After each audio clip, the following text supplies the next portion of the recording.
Olá, pessoal. Essa vai ser uma série de vídeos, né, acerca de comandos elétricos. Meu nome é Gabriel Amaral, sou engenheiro de instalações e vamos falar sobre comandos elétricos, né? Para quem não sabe, comandos elétricos é um ramo da automação, eu diria que é a base dela, né? Você encontra de automação residencial, CLP, base veio da lógica de relés de comandos elétricos e ela até hoje é utilizada, né? É, Essa aqui vai ser uma série de vídeos. Nessa primeira aula, a gente vai dar um norte, uma base de como comandos elétricos funcionam, né, como é que o contator funciona, para depois partir para alguns exemplos ainda a nível de conceito e depois ir falando, né, mais detalhadamente, né, de como dimensionar certos componentes e algumas lógicas um pouco mais avançadas, né, e situações corriqueiras de projeto, né, onde a gente pode aplicar os conhecimentos em comandos elétricos. Então, assim, o que são comandos elétricos, né? A base toda da coisa vem do contator, né? Ele é a base dos comandos elétricos. Por quê? Ele é uma espécie de interruptor que, a partir do momento que eu energizo a bobina dele, eu libero os contatos de potência, né? E aí eu energizo a carga. Mas tudo é centralizado em como e de que forma eu energizo esses contatos, né? As bobinas dele, que tem uma potência muito pequena, você pode colocar diversos sensores, trabalhar toda uma lógica de comando para energizar essas bobinas, né? E poder fazer as lógicas de automação que você precisa, né? Então, assim, o contator ele é o protagonista da história. Aqui eu tenho vários tipos de contator, né? Aqui é um contator da Schneider, né? Aqui é um outro contator que, se eu não me engano, é da Brasiltech, ou pelo menos parece muito, né? Com o estilo de cores deles, né? E aqui eu tenho um contator da Stack, que é esse tipo de contator que é o contator chamado modular. Ambos esses dois contatores aqui, esse contator aqui é do mesmo modelo desse, digamos assim, né, o mesmo tipo de carcaça. Esse aqui é o mais diferente, que esse aqui é o chamado contator modular, esse aqui é o contator comum, industrial, algo do tipo, né. É, Todos eles aqui, eles conseguem trabalhar com o contator, a questão é que esse aqui é preparado, né, para o trilho DIN, né. E com isso, você consegue colocar em quadros, né, quadros de PVC, né, residenciais, né, porque ele consegue casar certinho com os outros juntores lá no barramento e, né, sem precisar fazer esse tipo de quadro aqui, onde eu tenho um quadro com placa, né, aquela placa onde você um quadro de comando, onde você ficciona todos os elementos na placa. Eh, Foi um pouco de comandos elétricos, eu vou falar um pouco de automação mecânica, digamos assim. Eu tenho aqui um exemplo, não é nada elétrico, né? Mas assim, lá na casa do meu avô, muito tempo atrás, a gente tinha o seguinte, né? Esse registro ficava lá embaixo, né? Na parede, e aqui ficava lá em cima, lá no telhado. Uma grande questão, né? Quando faltava água, a gente ligava o registro, né? E aí esperava a caixa d'água, né? Subir o nível, alimentar. E a partir do momento que chegava ao nível máximo dela, ele extravasava pelo ladrão, né? E aí você tinha que gritar, ó, tá caindo água pelo ladrão, desliga lá. Ia lá e desligava esse registro. Ficava sempre nesse processo. Isso tudo poderia ser substituído, não que o registro deixasse de existir, ele é feito para manutenção, né? Mas a questão é que agora seria automático, né? Se liga e desliga.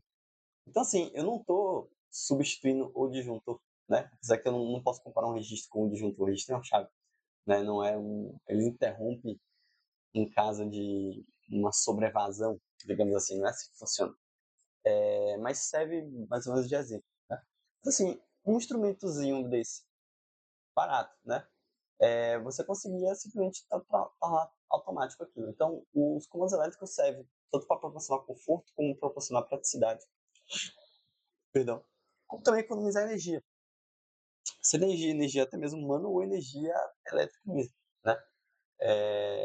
Um exemplo de sistema é refrigerador. Se você perceber, ele não fica ligado o tempo todo. Ele vai lá, a partir do momento que a temperatura chega num nível, né, num certo frio, digamos assim, uma certa quantidade de frio, com muitas aspas, ele desliga, né? Desliga assim, né? Fica em stand-by. A partir do momento que a temperatura começa a subir, né, ele vai lá e volta. Então imagine, ele consegue poupar energia dessa forma, né. E aqui a gente vai para o exemplo mais básico, né, digamos assim, que é com a elétrica, que é com o interruptor, né. O interruptor, ele serve para você comandar as luminárias, né. Então você pode ter, isso é uma questão de arquitetura, né, você coloca luminárias acendem por uma tecla, esse outro por outra tecla.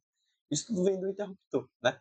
Imagine se a gente tivesse que separar em ficar ligando e desligando no disjuntor uma bomba, ou ligando e desligando no disjuntor uma luminária ou algo do tipo, não faz sentido, né. Então assim, a gente tem o interruptor, ele é feito para ficar sendo chaveado, né, ele tem vida útil para isso, vida útil principalmente mecânica, digamos assim. Então o que é que acontece? A partir do momento que eu fecho isso aqui, a energia circula e eu ligo minha luminária, né. Qual a grande questão aqui? O interruptor ele é limitado no que tange a como ele fica em série com a luminária, ele está sujeito à mesma corrente que passa pela luminária. Então, eu posso acabar ficando limitado, né? Por exemplo, eu tenho, vamos dizer que cada luminária dessa consoma 10 amperes. Eu não tenho como colocar 11 luminárias nesse mesmo comando, porque vai passar 11 amperes nesse interruptor e ele só aguenta 10, né?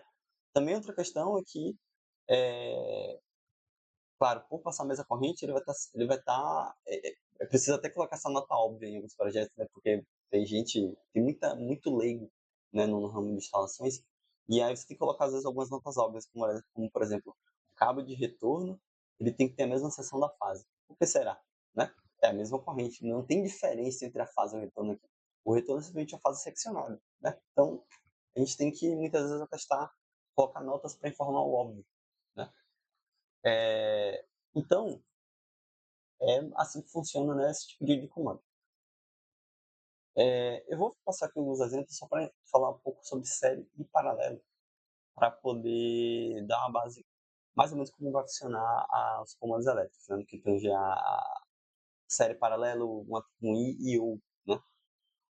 Então assim, ficando claro também, é sempre bom dizer isso, que a automação de luminárias com interruptores não é simples todos usando interruptor simples. Eu estou usando interruptor simples aqui, mas se, por exemplo, eu quiser controlar essa luminária com dois interruptores em paralelo, a gente usa interruptores do tipo paralelo. Eles são fisicamente diferentes do interruptor simples, né? Então, o interruptor simples, de fato, ele é uma chave assim. Agora, o interruptor paralelo, ele é uma chave assim. Então, cuidado com isso, né? E tem também o interruptor remediário também.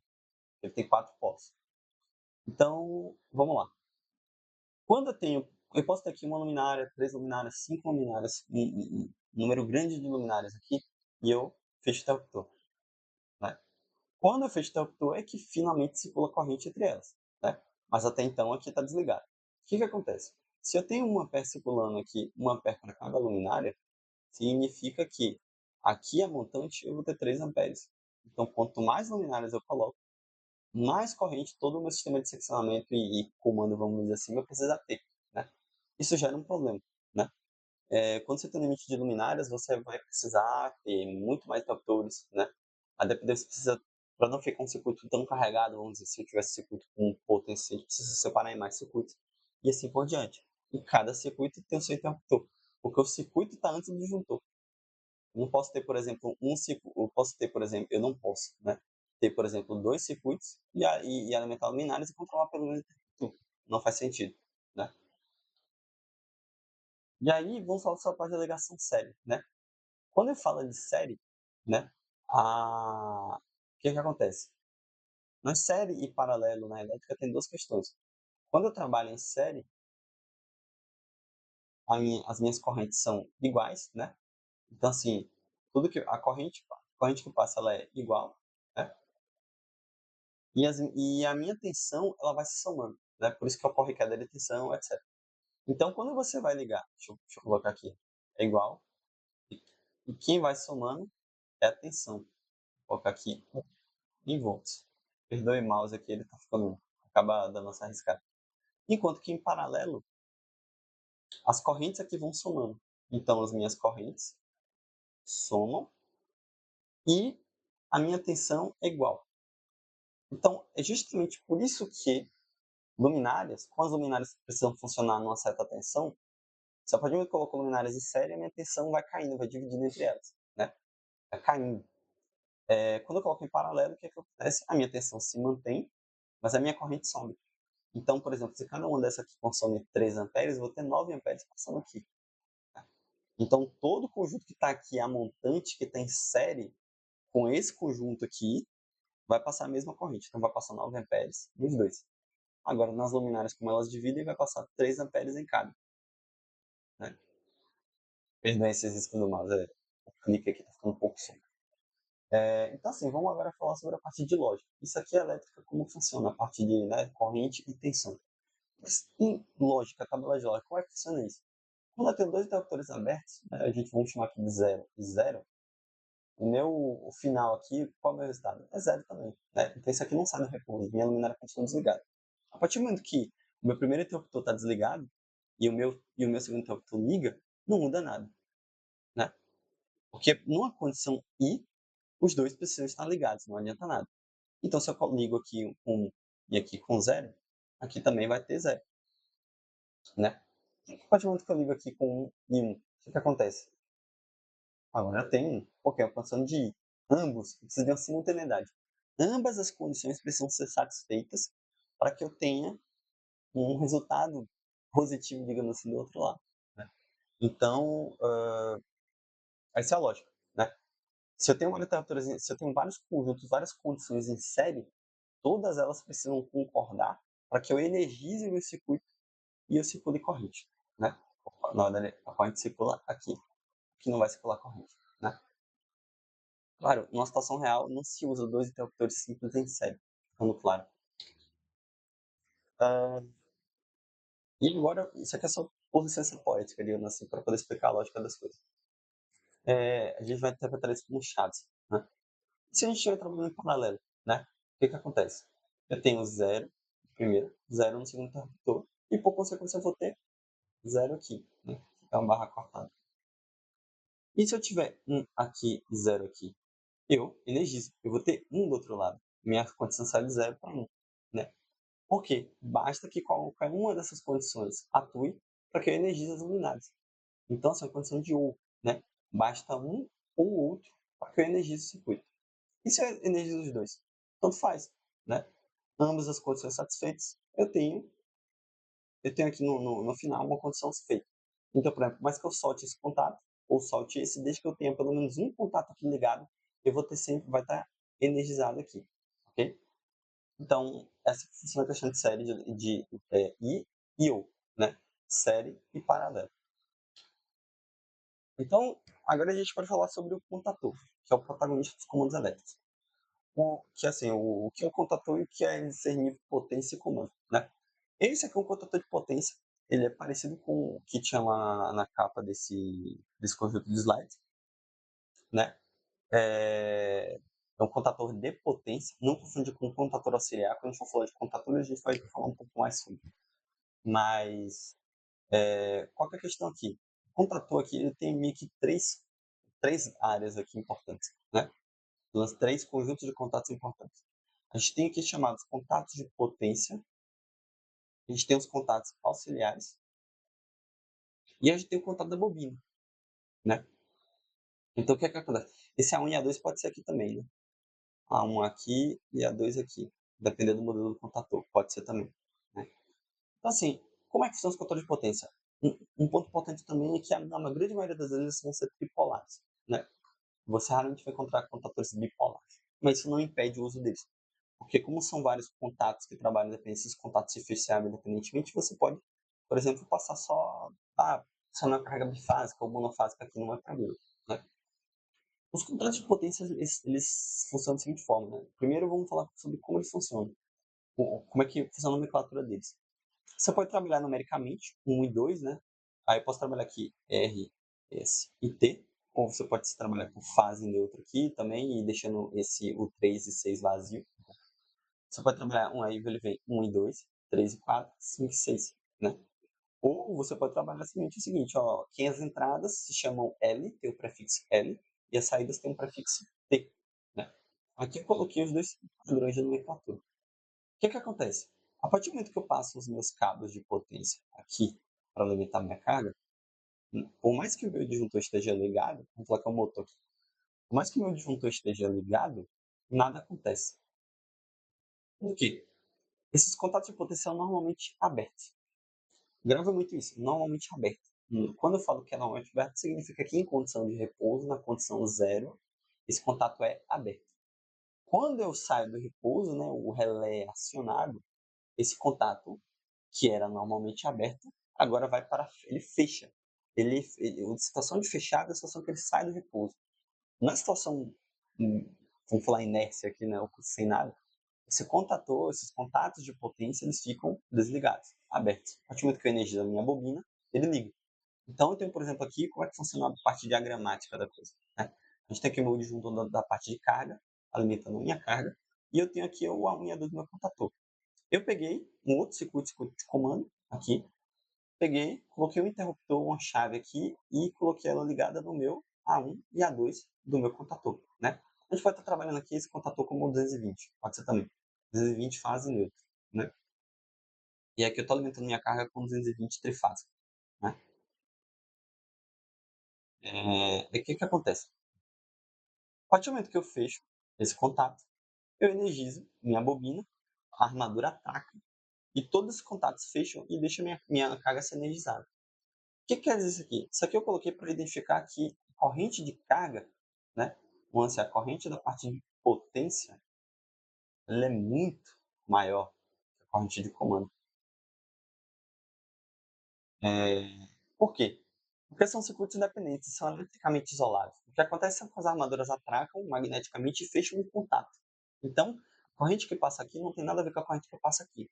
Isso faz com que o meu circuito de comando possa ter, por exemplo, cabos de seção muito menor, posso colocar sensores, equipamentos muito mais sensíveis aqui, posso passar por distâncias muito maiores sem tanta queda de tensão, porque simplesmente a esse circuito de comando passa uma corrente bem menor. Por isso que é um circuito de comando, e eu divido a parte de circuito de potência, eles são eletricamente isolados. Né?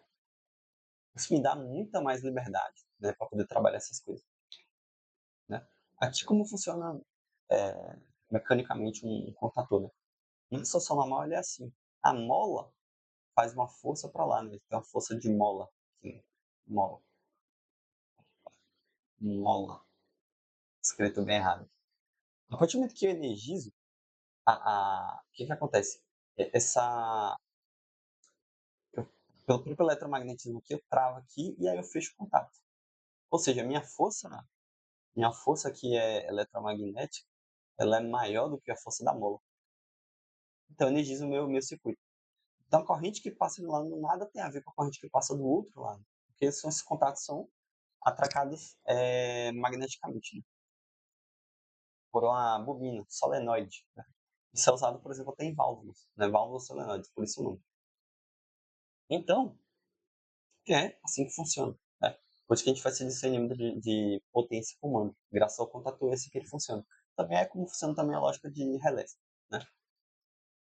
E aí, assim, vamos agora saber qual a diferença do circuito de comando e circuito de potência, assim, simples, né? A gente tem, nas partes de potência, a gente tem robustez, né? Você tem contatos com muito mais cobre, né? Muito mais seção nominal, né? Muito mais robusto, a parte de potência. Enquanto que a parte de comando, ele tem um equipamento com muito mais sensibilidade. Se você vê muito dos relés, aguenta até 10 amperes, né? Porque eles não são feitos para você ficar ligando em série com maquinário, com coisa do tipo. Muitas vezes tem uns que tem uma tolerância maior à corrente. Beleza, mas independente do caso, mesmo que, por exemplo, o caso das correntes trifásicas, né, dos equipamentos trifásicos, que não tem como você ligar em série com um contator, com uma chave de boy, por exemplo, para acionar uma bomba trifásica, porque assim eu teria que colocar, por exemplo, 3 chaves de boy, né, uma para cada fase, não faz sentido, né? O certo, né, eu usar um sistema com contator, com comando, né? Por mais que depende seja trifásico, tudo trifásico é obrigação. Quando a corrente passa da corrente que os meus elementos de comando passam, é obrigação também. Mas por boas práticas, independente da situação, a gente liga eles com contatores, né? Para evitar que, por exemplo, esses equipamentos aqui de comando peguem partida, tensões elevadas, né? ficar em série com o próprio equipamento, quer dizer que eu vou ter que rodar todo o circuito de potência com esse mesmo cabo. Então, eu posso ter queda de tensão bem acentuada, né? Por exemplo, aqui está a bomba, né? Perto do quadro. Porém, o que que acontece? Eu tenho que dar a volta toda com isso aqui para poder chegar lá no reservatório que eu quero pegar água, né? Ou jogar água para aquele reservatório, ou pegar, né? Então, eu tenho esses problemas, né? Então, assim, a partir do momento que eu separo em potência e comando, a parte de potência pode ter menores comprimentos, né? Outra questão também da parte de potência é que ela tem muito maiores seções de cabo do que a parte de comando, né? Eles são por uma questão de corrente também, né? E aí, quando a gente fala de comando, o que que acontece? Eu posso ter correntes menores, posso ter tensões iguais, né, ou menores, posso ter tensões completamente diferentes, né, tensões de operação entre a parte de comando e a parte de potência, tranquilamente, né? A parte de comando também posso ter muito mais comprimentos. Por exemplo, eu posso ter, sei lá, quero, sei lá, uma fotocélula, o quadro está aqui dentro, mas a fotocélula vai percorrer um caminho bem longo, até pegar um lugar ali no beiral, no telhado, né? Poder trabalhar a questão dela ser iluminada ou não pela luz natural e aí acionar as minhas luminárias, assim por diante. Então, depende muito. Eu posso também ter menores seções de cabo, né? Porque pela NBS 4410 eu posso até ter seções menores na parte de comando. A seção mínima de comando, por exemplo, é de meio milímetro quadrado, salvo engano, né? Mas eu costumo trabalhar de qualquer forma com 1,5, pode trabalhar com 2,5 também, não tem problema. A questão é o mínimo. Mas é uma forma de mostrar até que, apesar de que aquelas seções, né, menores, seções mínimas da norma, são por questões mecânicas, não são nem questão de capacidade de condição de corrente, ficando claro. Mas por ter menores seções, você pode ter, por ter menores correntes passando ali, posso ter menores seções de cabo se comparado à parte de potência, certo? Né? E por fim é isso, né, pessoal? Eu vou na próxima aula a gente vou dar um exemplo, né, de circuito de iluminação com fotocélula, com, com programador horário, né, com timer, e também a parte também de chave de boia, só para mostrar assim, os conceitos, né? Como é que funciona, como é o código em série, né, alguns diagramas, só para poder entender como funciona a lógica de comando, né? Como eu falei primeiramente, né, o intuito disso aqui é ser uma série de vídeos, né, sobre o tema, e a gente vai progredindo com cases um pouco mais complicados, porém não tão defasados da realidade, são situações comuns de projeto que podem acontecer. E como fazer a automação disso? Vocês vão ver que muitas vezes são simples, às vezes a gente vai dando umas complicações, mas é tudo um pouco é tudo padronizado em algumas questões. Vocês vão ver que é muito receita de bolo como algumas coisas funcionam. E aí, depois você vai indo para casos mais complexos. A gente vai trabalhar aqui exemplo de bunda de recalque, questões de iluminação. A gente vai trabalhar também sistemas de aquecimento, por exemplo, e vários outros comandos que podem ser feitos para vocês, como o conhecimento em comandos elétricos dá muitas soluções para a parte de elétrica, né? Também para a parte de hidráulica, para poder resolver algumas coisas, né? Como aproveitando de água da chuva, né? E tudo mais. Então, como eu falei, comandos elétricos é a base da automação. Então, você precisa entender um pouco disso antes de ir para a parte de série P, automação industrial, residencial e assim por diante. Por fim, né, é isso. Até a próxima aula.